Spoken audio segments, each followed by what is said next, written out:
गोविंद सिंह जी के परिवार की शहादत के गौरवशाली इतिहास के लिए हम इंस्पिरेशन परिवार, सिख फेडरेशन हल्द्वानी एवं लगते जिगर चार साहबजादे ग्रुप का तहे दिल से स्वागत करते हैं।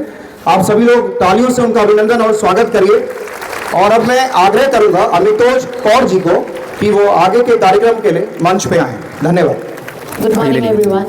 Char Sahibzade, 4 young princes, sons to the 10th Sikh Guru, Guru Gobind Singh Ji and Mata Sundari Ji, grandsons to the 9th Guru, Guru Tegh Bahadur Ji and Mata Guzri Ji, the warrior saints, the courageous force that never surrendered, that lived immortal in legendary stories, the ones that set example for what it means to be human. The kind, the honorable, the valiant four, aged about 7, 9, 11 and 14 years. Baba Ajit Singh Ji, the unconquered. Baba Jujhar Singh Ji, the fighter. Baba Zorawar Singh Ji, the powerful. Baba Fateh Singh Ji, the eternal victor.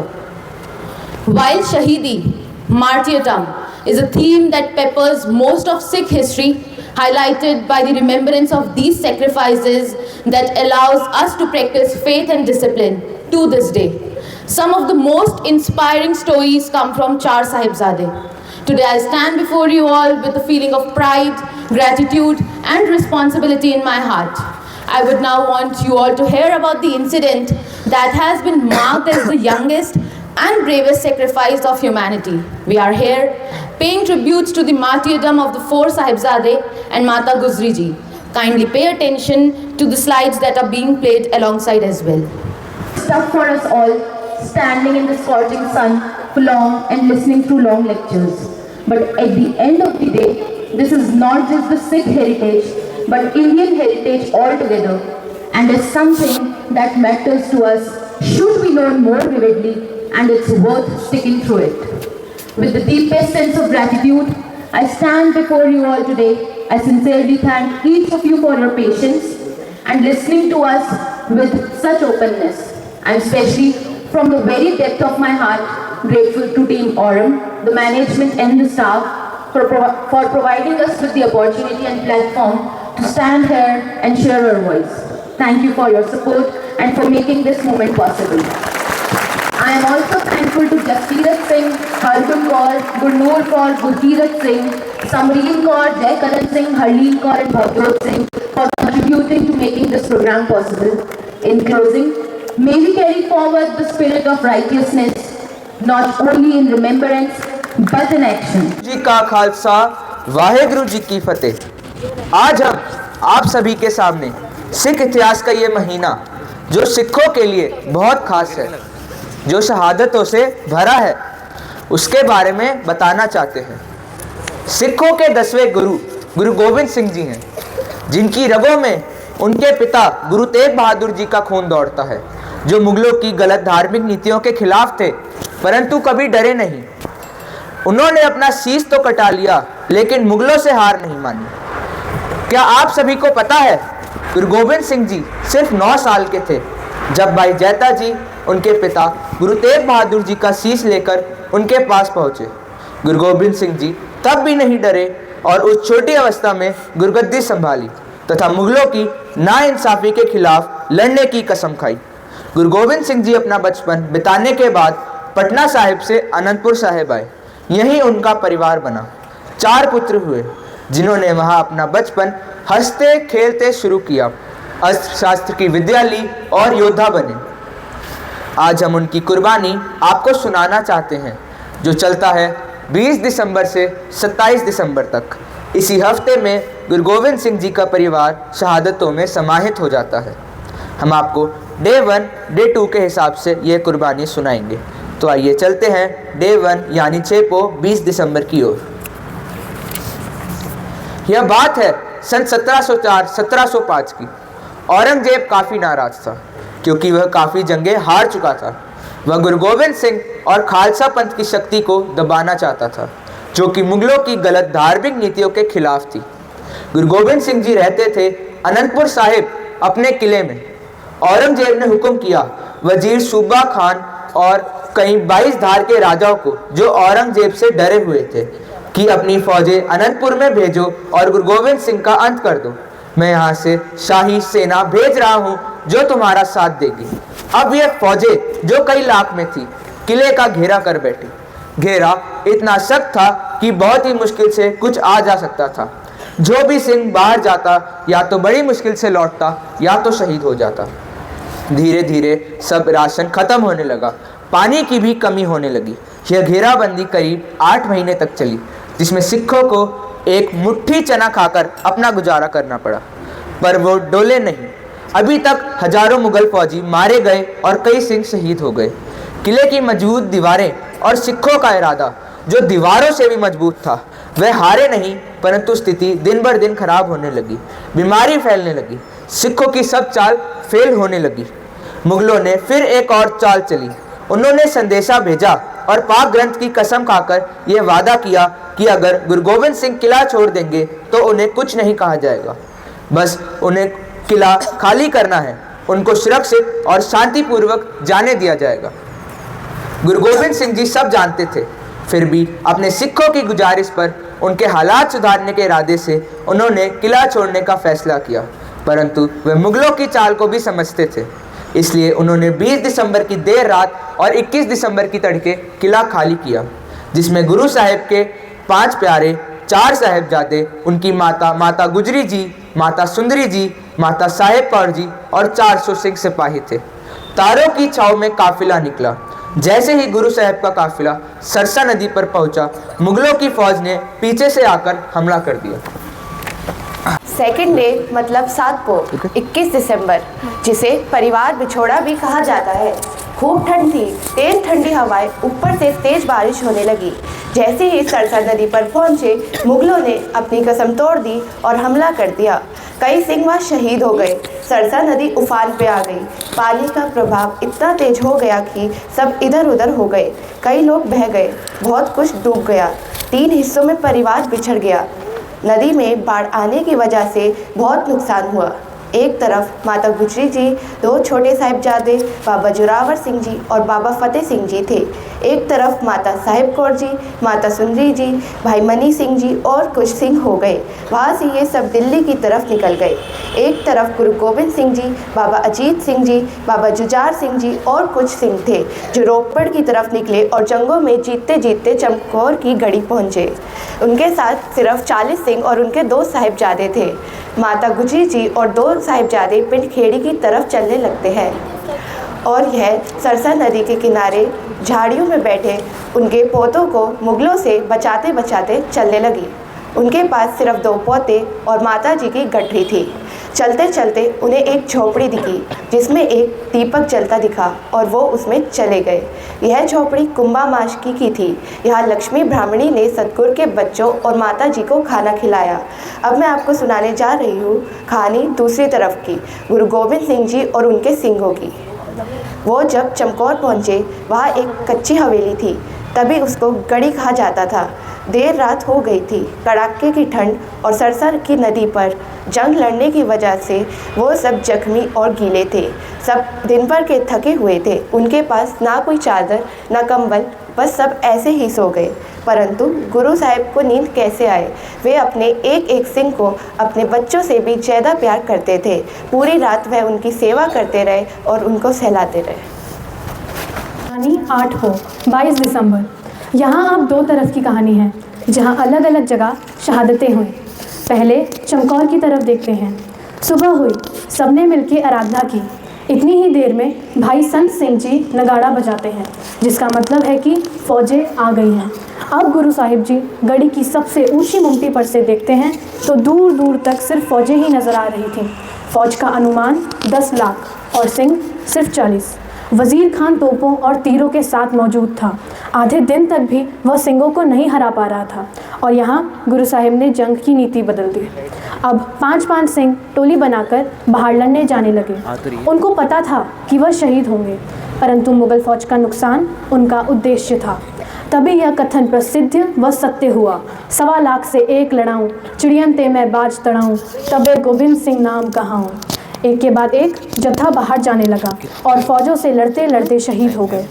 अब बाबा अजीत सिंह जी गुरु पिता से बाहर जंग के मैदान में जाने की इजाज़त मांगते हैं। गुरु साहिब ने खुद अपने हाथों से तैयार करके उन्हें जंग के मैदान में भेजा। उनको भी पता था कि वह शहीद होंगे। गढ़ी से निकलते ही अजीत सिंह जी और उनके साथी सिंहों ने कई हज़ारों फौजियों को मार गिराया। लड़ते लड़ते वे आगे बढ़ने लगे। तभी किसी ने उनके पीछे से वार कर दिया और वे तीरों की बौछार से शहीद हो गए। बाबा जुझार सिंह जी देख रहे थे। अब उन्होंने भी गुरु पिता से बाहर जंग के मैदान में जाने की इजाज़त मांगी। उनको भी तैयार करके जंग के मैदान में भेजा गया। उन्होंने भी कई फौजियों को मार गिराया और लड़ते लड़ते वे भी शहीद हो गए। गुरु पिता देख रहे थे, पर वे एक आंसू नहीं रोए, बल्कि जोर से जयकारा छोड़ के अकाल पुरख का शुक्राना करते हैं। शाम हो गई, जंग रुक गई। गुरु साहिब अगले दिन की रणनीति बनाते हैं, परंतु बचे हुए सिंहों की गुजारिश कि पंथ को अभी आपकी ज़रूरत है और पंच प्यारों के हुक्म से गुरु पिता 3 सिंहों के साथ गढ़ी को छोड़ के निकलते हैं और ताली ठोक के बोलते हैं, हिंद का पीर आ रहा है, कोई रोक सके तो रोक ले। माछीवाड़े के जंगलों में चले जाते हैं। उधर गंगू, जो अनंतपुर साहिब के गुरु घर का रसोइया था, माताजी और साहिबजादों को लेने आता है, परंतु वह माताजी और साहिबजादों को रोपड़ ले जाने के बजाय अपने गांव सहेरी ले जाता है। वहां शाम को पहुंचते ही उनको बिस्तरा व खाना दिया जाता है। माताजी से छोटे साहिबजादे पूछते हैं, दादी माँ, पिताजी कहाँ गए? बड़े भाई, माताजी सब कहाँ गए? दादी माँ कुछ ना बोल पाए, पर उन्हें सहलाते रहे। उन्होंने पाठ किया और वे सोने लगे। गंगू की नीयत बेईमान हो गई, क्योंकि उसने देख लिया था कि माताजी के पास सोने के सिक्के वाली थैली है और उसने रात को चुपके से जाके वो मोहरों वाली थैली निकाल ली। माताजी ने देख लिया, पर वे तब कुछ ना बोले। 4th डे मतलब 9 को 23 दिसंबर सुबह हुई। माताजी ने बोला, गंगू सही किया कि तूने पैसे संभाल लिए। मैं सोच रही थी कहाँ संभालूंगी। गंगू गुस्सा खा गया कि उसकी चोरी पकड़ी जाएगी। उसने गुस्से से पूछा, कौन सी पैसे की बात कर रहे हो? माताजी बोली, जो तूने रात को थैली उठाई। गंगू ने शोर डाल दिया कि एक तो तुमको और तुम्हारे पोतों को खाना दिया, बिस्तर दिया और मेरे पे ही दोष डालती हो। अभी जाता हूँ कोतवाली और तुम्हारी शिकायत करता हूँ। माताजी बोली, मैं अपनी मौत से नहीं डरती, बस बच्चे छोटे हैं। गुस्सा होके वह गांव के चौधरी के पास गया। वहाँ से वे दोनों मुरंडे गए, जहाँ ऐलान हो रहा था कि जो गुरु गोविंद की माता और बच्चों को पकड़वाएगा उसको इनाम मिलेगा, और अगर छुपाया या मदद की तो उसके परिवार को मार देंगे। मुरंडे के सिपाही जानी खान और मानी खान को जाकर शिकायत की कि गुरु गोविंद की माता और छोटे बच्चे मेरे घर में हैं। थानेदार जानी खान और मानी खान सहेड़ी ले जाते हैं और माताजी और गुरु के बच्चों को गिरफ्तार कर लेते हैं। दोनों बच्चों को हथकड़ी बांधी, माताजी के साथ बेड़ियों में बांध लिया। सारे रास्ते माताजी अपने पोतों को समझाती रही और सिखों की कुर्बानियाँ सुनाती रही। अब मुरंडे की काल कोठरी में इनको बंद कर दिया। कोई खाना नहीं दिया, बिस्तर नहीं दिया। कड़ाके की ठंड है। दादी माँ से बच्चे चिपक कर उनकी गोद में सो गए। दादी माँ देखती है बच्चों के पैरों में जख्म हो गए हैं। वहाँ से एक सिपाही चला गया सिरहंद और बताया कि गुरु साहिबान के बच्चों और मातों जी को पकड़ लिया है। रात को ही सिरहंद से फौज भेजी वजीर खान ने।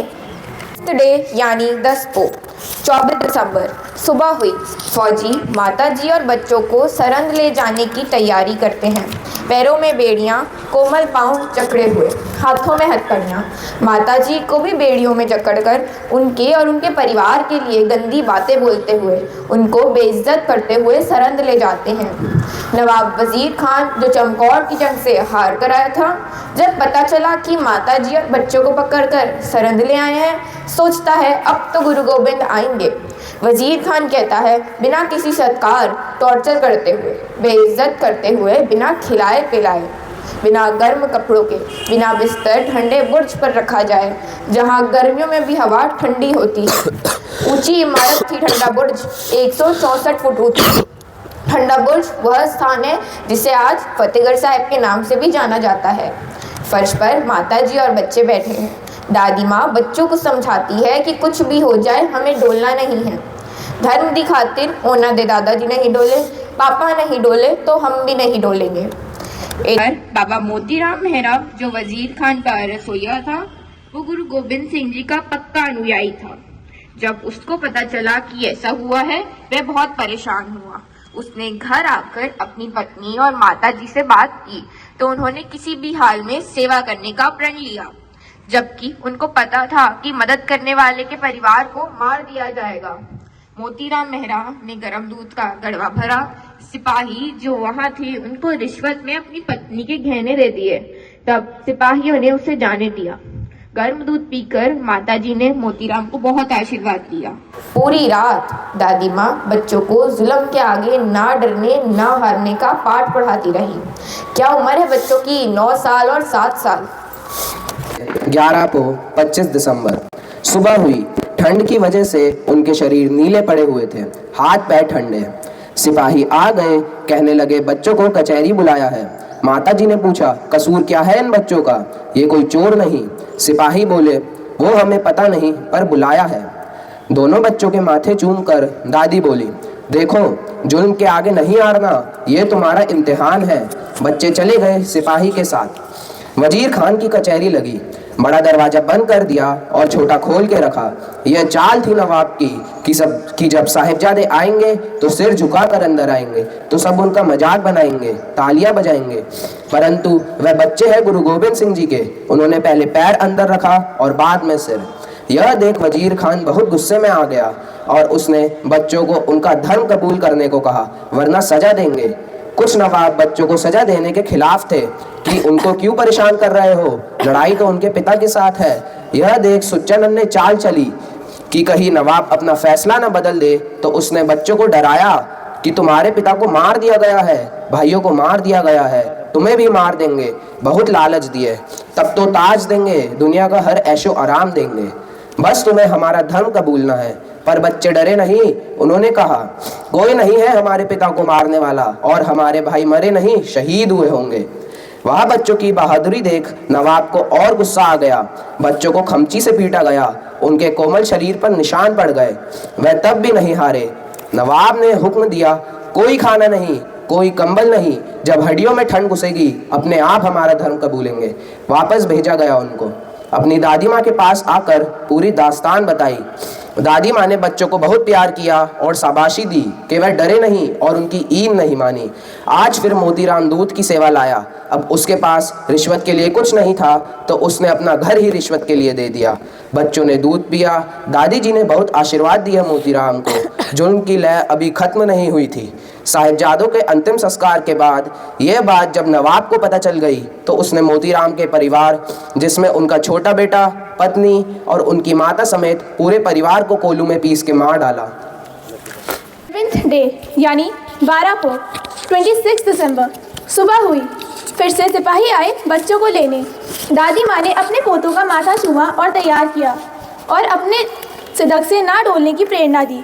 कचहरी में नवाब मलेर कोटला ने फिर सवाल उठाया कि इन मासूम छोटे बच्चों का क्या कसूर, उनको क्या सजा देंगे। सुचानंद नहीं चाहता था कि बच्चों को छोड़ा जाए। उसने नवाब के कान भरे कि अगर वह चाहते हैं कि गोविंद आए तो ऐसी सजा सुनाओ कि वह अपने बच्चों के लिए भागा आए, जैसे जिंदा दीवार में चुनवाओ। बच्चे कचहरी में आते हैं। उनको डराया जाता है कि अगर उनका धर्म कबूल नहीं करोगे तो सख्त से सख्त सजा देकर कत्ल कर देंगे। वे तब भी नहीं माने। फिर उनको बांधकर गुलेलों से मारा। बच्चों की आंखों पर लगी, मुंह पर लगी। वे तब भी नहीं माने। उसने फिर पूछा उनका धर्म कबूल करोगे? उन्होंने मना किया। बच्चों की यह हालत देख बाकी के नवाबों को बुरा लगा। उन्होंने नवाब वजीर खान को समझाया कि यह ठीक नहीं। नवाब का थोड़ा मन डोलने लगा। तभी सुच्चानंद ने चाल चली। उसने साहिबजादों से पूछा अगर तुम्हें हम छोड़ देंगे तो क्या करोगे? बाबा फतेह सिंह बोले जब हम यहाँ से जाएंगे तो सबसे पहले अपने पिता से मिलेंगे। सुच्चानंद बोला फिर? बाबा फतेह सिंह बोले फिर हम सिंह इकट्ठा करेंगे, शस्त्र इकट्ठा करेंगे। सुच्चानंद बोला फिर साहिबजादे बोले ये जो नवाब बैठा है ना जुल्म करने वाला, इसको मार देंगे। सुच्चानंद बोला और अगर फिर पकड़े गए? तो बाबा जोरावर सिंह बोले ओ सुच्चानंद ज़्यादा सवाल मत कर। जब तक जुल्म की हवा चलेगी और जब तक हम शहीद नहीं होंगे तब तक यह न्याय की जंग जारी रहेगी। बस नवाब को गुस्सा आ गया और उसने बोला, बागी, हुकूमत के बागी, बागी होने की सज़ा दो। काजी ने फतवा दिया, इन बच्चों को जिंदा दीवार में चुना जाए। साहिबजादे तब भी नहीं डोले, अपने सिर ऊंचा कर फतेह बुलाई पास आ गए। उन मासूमों को क्या पता इसका क्या मतलब है, पर फिर भी बहादुरी दिखाई उन्होंने। जब वापस आए और अपनी दादी को पूरी कहानी सुनाई और बोले, दादी माँ, आज आखिरी रात है, हम दोनों को फतवा सुनाया है कि दीवार में चिन देंगे। दादी माँ उनका हौसला बढ़ाने के लिए बोली, कोई बात नहीं मेरे बच्चों, चिन ही देंगे, मार थोड़ी देंगे। पूरी रात दादी माँ अपने बच्चों को प्यार करती रही और उनको गुरु साहिब की शिक्षाओं की प्रेरणा दी। उनको शहीदों की कहानियाँ सुनाई, क्योंकि उनको पता था कि अब वह उनके पास आखिरी रात है। पोते सुनते सुनते दादी माँ की गोद में सो गए। 8th डे यानी 13 पोह 27 दिसंबर, शहादत का वो दिन जिसने हर एक इंसान की आत्मा में दर्द भर दिया। नहीं था दर्द तो उन जालिमों में जिन्हें सिर्फ अपनी ईन मनवाने की ज़बरदस्ती थी। सुबह हुई, माताजी ने साहिबजादों को उठाया। जो माताजी के पास एक गठरी थी, उसमें से नए कपड़े निकाले, जुतियाँ पहनाई, दस्तार सजाई, कलगी लगाई और तैयार किया जैसे दुल्हों को सजाते हैं, क्योंकि माताजी को पता था कि आज वो मौत से शादी करने जा रहे हैं, अब वह वापस नहीं आएंगे। माताजी उन बच्चों की माँ को याद करती है कि आज वो होती, बच्चों को देखती कितने सुंदर लग रहे हैं, मैं उनको बहुत प्यार करती हूँ, बहुत नाजों से पाला है, पर अब यह मुमकिन नहीं। सिपाही आ गए लेने। निकलने से पहले दोनों साहिबजादे अपनी दादी से ज़ोर से गले मिलते हैं। उनको समझ आ गई थी अब वह वापस नहीं लौटेंगे। कहते हैं, दादी माँ, आज तक आपने हमें अकेला नहीं छोड़ा, जहाँ भी हम गए आप हमारे साथ थे और आज हम भी जा रहे हैं, आप हमारे पीछे पीछे आ जाना, सचखंड में मिलेंगे। कचहरी में पहुँचते हैं। काजी फिर पूछता है, अभी भी हमारा धर्म कबूल लोगे? हम तुम्हें जाने देंगे। लेकिन वह तब भी नहीं डोले। बहुत लालच दिए पर फिर भी नहीं माने। सिपाही साहिबजादों को कचहरी से बाहर लेकर आए, उस मैदान में जहाँ ईंटों का इंतजाम किया हुआ था। वहाँ लोगों की भीड़ जमा हो गई। लोग हैरान और परेशान थे यह मंजर देख। 2 जल्लाद भाई शाशल बेग और बाशल बेग को बुलाया गया। साहिबजादों को खड़ा किया और एक एक ईंट लगानी शुरू की। वह बार बार बच्चों से पूछते रहे कि अब भी हमारा धर्म कबूल करोगे, पर बच्चे अडोल थे। चारों तरफ से ईंट लगाई गई, दीवार बनना शुरू हो गई। दीवार पूरी होती है तो अंदर साहिबजादों का दम घुटने लगता है, तो वह गिर जाते हैं और दीवार टूट जाती है। अभी उनकी सांसें चल रही थी तो काजी हुक्म करता है, उनको चाकू मारकर ख़त्म कर दो। जल्लाद बच्चों की लातों के ऊपर घुटने रखकर बैठ जाते हैं और कटार से छाती फाड़ देते हैं। वहाँ लोगों की चीख पुकार और हाहाकार मच जाता है। साहित्यकार कहते हैं, बाबा जोरावर सिंह जी कुछ ही पलों में सचखंड में प्रवान हो जाते हैं, पर बाबा फतेह सिंह जी थोड़ी देर तक तड़पते रहे। धीरे धीरे उनके भी हाथ पैर हिलना बंद हो जाते हैं। जब दादी माँ को पता चलता है तो वह भी अपने श्वास त्याग देती है और सचखंड में प्रवान हो जाती है। जुल्म का कहर अभी यहाँ ख़त्म नहीं होता। जब दीवान टोडरमल जी, जो एक जैन थे, को पता चला, वे माताजी और साहिबजादों का अंतिम संस्कार करने की मांग रखते हैं, तो वज़ीर खान ने कहा, अगर तुम्हें ज़मीन चाहिए तो जितनी सीधी खड़ी सोने के मोहरे लगाओगे उतनी ही ज़मीन मिलेगी। दीवान जी ने अपना सब कुछ बेच दिया, अपनी पत्नी के गहने, अपनी ज़मीनें से 78,000 सोने की मोहरे बिछाकर ज़मीन खरीदी और माताजी और साहिबजादों का अंतिम संस्कार किया। यह दुनिया की सबसे महंगी ज़मीन है। लेकिन अब भी जुल्म की कहानी यहाँ ख़त्म नहीं हुई। वज़ीर खान को अंदर से क्रोध था तो उसने टोडरमल जी के परिवार को उनकी हवेली से निकाल दिया और कुछ समय बाद उनके परिवार को कोल्लू में पीस दिया जाता है और आज उस स्थान पर ज्योति स्वरूप गुरुद्वारा सुशोभित है। वाहिगुरु जी का खालसा, वाहिगुरु जी की। मैं सबसे पहले बच्चों का धन्यवाद करूँगा कि आपने खड़े होकर अपना समय निकालकर जो सिख समाज का इतिहास था, जो हमारे 4 साहिबजादों गुरु परिवार की शहादत थी, उसको सुना। समझ स्टाफ का भी धन्यवाद करूंगा और मैं विशेष धन्यवाद करना चाहूँगा दीपक बलूटिया जी का, जिन्होंने इंस्पिरेशन स्कूल में हमें ये कार्यक्रम आयोजित करने की परमिशन दी। साथ ही मैं धन्यवाद करना चाहूँगा अनुराग माथुर जी का, प्रिंसिपल सर का और पूरे स्टाफ का, जिन्होंने इस प्रोग्राम को आज यहाँ सफल बनाने में हमारा सहयोग किया। और साथ ही ये नन्हे मुन्ने बच्चे, छोटे छोटे बच्चे, जिन्होंने आज इस धर्म का जो इतिहास था, जो हमारे 4 साहिबजादों की शहीदी थी, उसका विस्तार पूर्वक वर्णन आपके सामने किया। और साथ ही मैं धन्यवाद विशेष रूप से करना चाहूँगा जो ये प्रस्तुति यहाँ पे चल रही है, इस प्रस्तुति को सफल बनाने में हरलीन कौर बिंद्रा जी और गुनीत कौर बिंद्रा जी का विशेष योगदान रहा इस कार्यक्रम को सफल बनाने में। और मैं आप बच्चों से कहना चाहूँगा जो आज का सिख धर्म का इतिहास था, इसको दिखाने का सिर्फ एकमात्र उद्देश्य था कि हमें अपने आने वाले जीवन में अन्याय के खिलाफ लड़ना है। जो हमारी लड़ाई और जो हमारे गुरुओं की लड़ाई थी वो किसी धर्म या किसी विशेष व्यक्ति के खिलाफ नहीं थी। जो हमारे गुरु महाराज ने कुर्बानी दी, गुरु तेग बहादुर जी ने कुर्बानी दी, वो किसी व्यक्ति के अन्याय के खिलाफ कुर्बानी दी। तो मैं बच्चों से इतना निवेदन करना चाहूँगा, आप आने वाले समय में कभी भी किसी भी अन्याय के खिलाफ अपना सर नहीं झुकाना है। ऊपर वाले पर, प्रभु पे विश्वास करके मजबूती से प्रभु पे विश्वास करते हुए हर बुराई का सामना करना है, हर अन्याय का सामना करना है। और साथ ही मैं आज इस मंच पर खड़े सिख फेडरेशन के सभी साथी, लगते जिगर चार साहिबजादे के सभी साथी, बलजीत कौर जी, तरनप्रीत कौर जी, अभितोष कौर जी का विशेष धन्यवाद करूंगा जिन्होंने इस कार्यक्रम को सफल बनाने में किया। और साथ ही मैं प्रिंसिपल सर को मंच में इन्वाइट करना चाहूंगा, अनुराग माथुर जी को, कि आप प्लीज 2 मिनट के लिए मंच पर आने की कृपा करें। धन्यवाद। I would request our principal ma'am to please felicitate the members of the federation with a small token of love from all. Please clap for them. Thank you.